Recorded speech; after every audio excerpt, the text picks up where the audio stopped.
Buntis nga mga nakay na natumbahan ug punuan sa lubi sa Malita, Davao Occidental. Subo pamalandungon nakabsan sa iyang kinabuhi ang biktima ug ang gisabak niini. Anay report ni Argil Relator. Gilayong girespondihan sa MDRMO Malita ug gidala sa Malita District Hospital ang usa ka 23 anyos nga buntis. Humanidad ugan sa natumbang punuan sa lubi sa sitio Talaod, Barangay Ticolon, Malita, Huwebes sa Udto. Sa pagpanubay sa MDRMO responder, nagbaktas pa uli sa ilang balay. Gikan ang labas sa balon dool sa lugar ang 9 ka bulan nga buntis. Dihang pag-agi niya, kalit lang natumba ang lubi, punting kaniya. Dili man kay hangin, sir. Hindi niya to siya na lubi, sir. Kung tagkas kayo na buwan, tagkas kayo na lubi.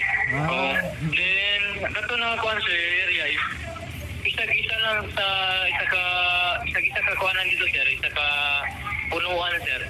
Wala dito nakasangit siya, sir. Huwag nahawan dito na bita, dito ba? Dito. Direct dito siya, dito na pagkaigo. Wala dito nakasangit ba? Nakaiagom ang biktima og bali sa iyang mga braso ug batiis. Dunasay severe fracture sa iyang skull. Subo o malandungon, nakabsan sa iyang kinabuhi ang buntis, lakip ang iyang gisabak. Duna sa matud pay iro nga naigo og namatay pod. Ginakuhaan pa sa GMA Regional TV og pahayag ang kabanay sa biktima. Sumala sa Malita PNP, disgrasya ang nahitabo. Busa, gipahimangnuan nila ang mga residente nga likayan ang pag-agi duol sa mga dagkong punuan sa kahoy. Ako si Argil Relator. 1 Mindanao.